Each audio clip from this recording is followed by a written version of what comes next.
Fala galera do LEP Digital, do canal do LEP no YouTube, do LEP no Spotify. Estamos aqui para mais um vídeo nesse canal maravilhoso. Hoje o LEP comenta, vamos falar, como vocês já devem ter visto aí no título, sobre o treinador Tite, treinador da Seleção Brasileira de Futebol, que agora vai disputar essa Copa do Mundo no Catar. E a gente vai aqui tecer alguns comentários sobre o Tite a partir, é claro, da pedagogia do esporte, que é o nosso foco. Vamos comentar sobre a trajetória um pouco do Tite, o que a gente pensa dele e o que a literatura e pedagogia do esporte pode nos ajudar a entender melhor o que faz do Tite ser um bom treinador.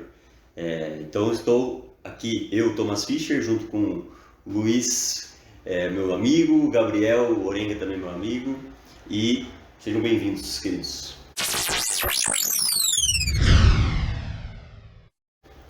Satisfação em tê-los comigo pela primeira vez aqui no canal do LEP. Prazer, amigos e amigas que estão acompanhando esse LEP Comenta, que volta depois de muito tempo para uma coisa super relevante, que é a Copa do Mundo FIFA, que acontece agorinha no Catar 2022, todo mundo na torcida pela seleção brasileira. E a gente vai comentar um pouquinho sobre o Tite, nosso treinador, nosso bastião. A esperança do Hexa está nas mãos dele, mas não só dele, evidentemente. Vamos falar um pouquinho dessa relação que ele tem com a pedagogia do esporte, com a ciência no todo. Ele que foi ex-jogador de futebol, não teve uma carreira muito longa, né? Mas também se aprofundou ali, tem uma formação em educação física. A gente vai tocar um pouco nesses pontos, respaldado, claro, pela ciência, pela literatura científica mais específica da pedagogia do esporte. Perfeito. Agradeço as boas-vindas também, a minha primeira apresentação aqui no LEP Digital. Acho que é isso, vamos conversar um pouco sobre essa figura um tanto quanto polêmica. Sim, ele tem os seus admiradores, tem o pessoal que acha que ele é um encantador de serpentes aí. Vamos falar um pouco sobre ele, acho que é uma figura que traz muitos elementos interessantes a gente comentar sobre a luz da pedagogia do esporte. Muito bem, eu vou começar então trazendo para nossa conversa aqui as competências que a gente vê na literatura, que são mais comentadas, né? Trazidas pelo Jean Coté. Competência intrapessoal, capacidade do treinador saber de si mesmo, se autoconhecer, refletir sobre a sua prática. Competência interpessoal, capacidade dele se relacionar com todos os outros agentes que fazem parte, os atletas, comissão técnica, etc. E o conhecimento específico, né? As competências profissionais, que é o que ele precisa conhecer de jogo e tudo mais. Vou começar com o Luiz. O que você pode trazer para a gente, Luiz, a respeito dessas questões? O que você vê se manifestando no trabalho do Tite? Evidentemente, as três competências. Você que quer saber mais um pouquinho sobre o que representam essas três competências, existem materiais aqui no próprio canal do LEP que respaldam estudos que focaram em investigar o que os treinadores possuem ou deveriam possuir por parte de jogadores e jogadoras de futebol. O Tite é um camarada muito inteligente, chover molhado falar isso, ele consegue articular muito bem essas três competências. É claro que a gente não necessariamente fica engessado nelas, não só um cara que se relaciona muito bem com outras pessoas ou que reflete bem consigo mesmo ou sabe muito de jogo. Isso é evidente, os que gostam e os que não gostam sabem muito bem disso. Agora, como ele consegue articular esses saberes que ele possui, é o que é mais interessante. Ele foi um camarada que jogou futebol, acompanhou o vestiário, teve uma carreira que não foi muito longa, como eu disse há pouco, mas que certamente lhe trouxe algumas vivências ali, mais do que histórias, mais do que resenhas, mas vivências importantes e nuances importantes para essa relação que ele estabelece com os jogadores especificamente, mas no todo, a gente vai tocar nesse ponto, com a imprensa, com todos ao seu redor. A gente comentava aqui há pouco, podem gostar ou não do Tite, mas você em algum momento vai parar para ouvi-lo, porque ali tem conteúdo, ali ele consegue articular aquilo que ele tem de conhecimento e passar esse conhecimento, e a gente pode ou não concordar com algumas coisas. Mas esse interpessoal é forjado nos saberes que ele teve e foram construídos ao longo da vida, dentro do futebol e fora do futebol também, evidentemente. O fato dele refletir sobre coisas que aconteceram, episódios que aconteceram dentro do futebol, jogos, ou fora dele até mesmo, nos levanta a competência intrapessoal.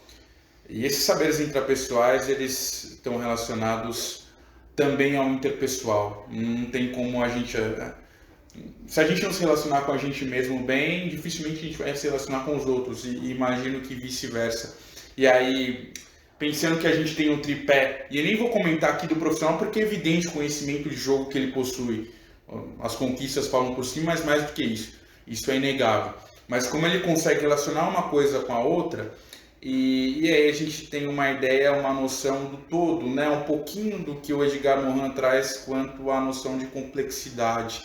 Não fica engessado apenas em uma coisa, mas consegue articular com as demais competências, os demais conhecimentos, os saberes, que, repito, são forjados dentro do futebol, por episódios que não necessariamente passam por aquilo que acontece em um jogo de alto rendimento, numa Copa do Mundo. Claro que o Tite aprendeu muito com a última Copa do Mundo, evidente, mas episódios que acontecem fora dele também, episódios que acontecem no dia a dia, no cotidiano, e que a gente, enquanto formador, enquanto pedagogo ou pedagoga do esporte, de alguma maneira consegue traduzir ou ressignificar para estar no dia a dia profissional.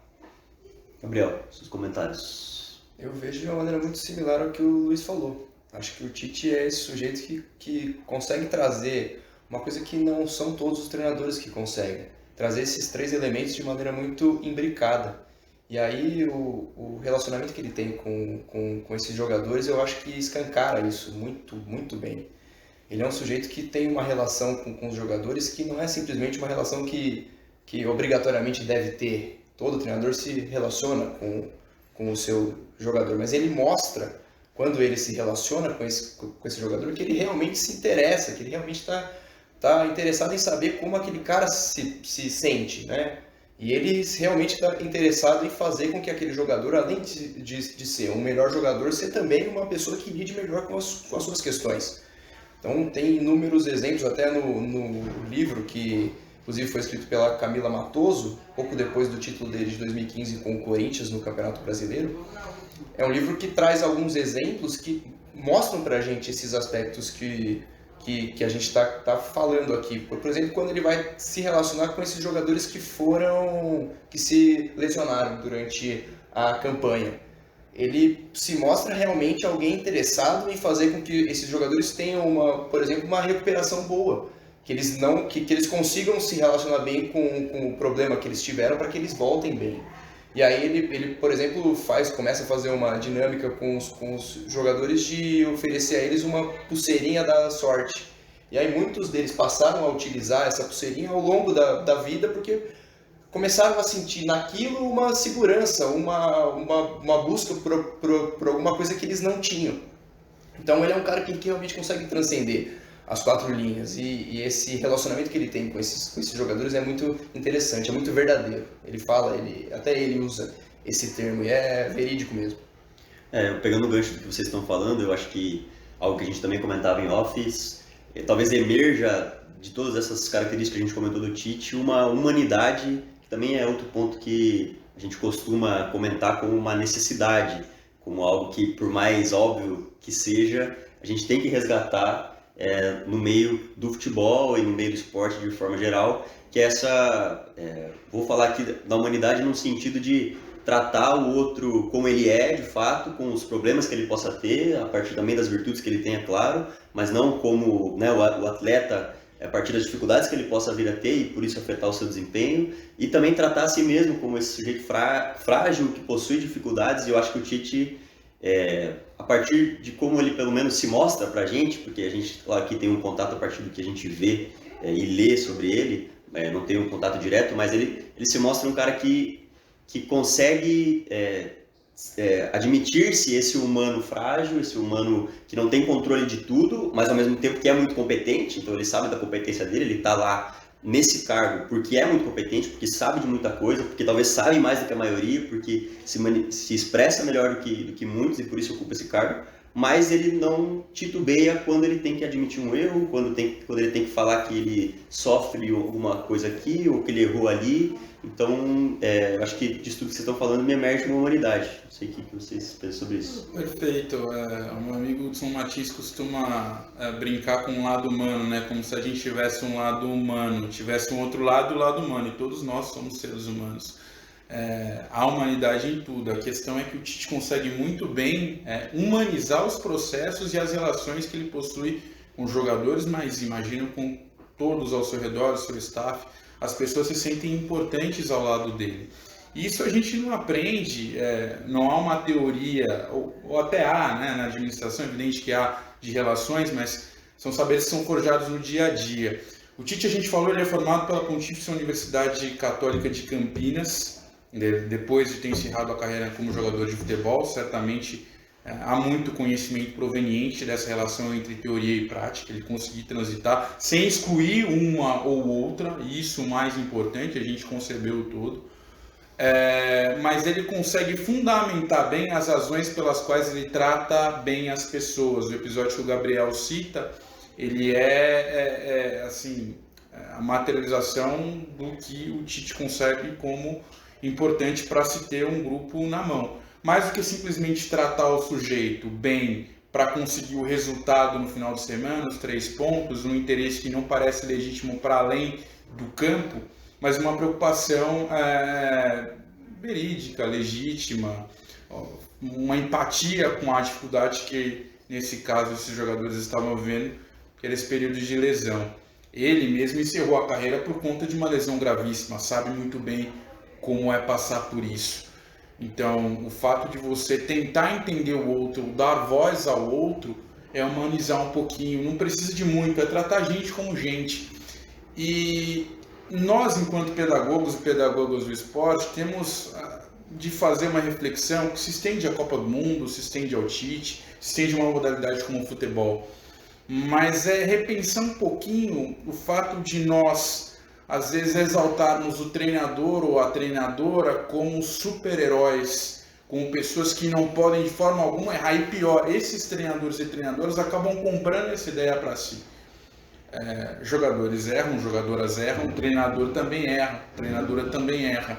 É chamado de burro, é chamado de burra, mas mais do que tratar isso de forma banalizada, é tentar ressignificar esses episódios para, claro, filtrar aquilo que interessa, levar aquilo que importa e refletir para tentar acertar, para tentar corrigir, para tentar ser assíduo nos processos, mais até do que nos próprios resultados.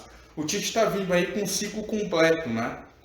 Isso é muito importante. A gente comentava aqui no off, vai ser o primeiro treinador desde o Zagallo a estar em 2 Copas consecutivas, um ciclo completo. A gente teve o Tele em 82 e 86, mas o Tele saiu no meio do caminho. O Zagallo ficou um ciclo completo, eram outros tempos, evidentemente. Ele consegue dar uma perenidade ao trabalho agora, o Tite, de 6 anos. As pessoas entendem muito bem todos os processos e o Gabriel vai falar um pouquinho disso certamente. Fundamentar bem o porquê desse processo estarem acontecendo, o porquê dele levar o Daniel Alves, ou o jogador X, ou o jogador Y, e deixar o jogador Z de fora. E essa relação que é bastante frontal, ela é digna de ser exaltada por esse treinador. Eu acho que é interessante, a partir disso que você traz, Luiz, pensar a maneira como ele consegue se expressar tanto com os jogadores, mas também com a imprensa.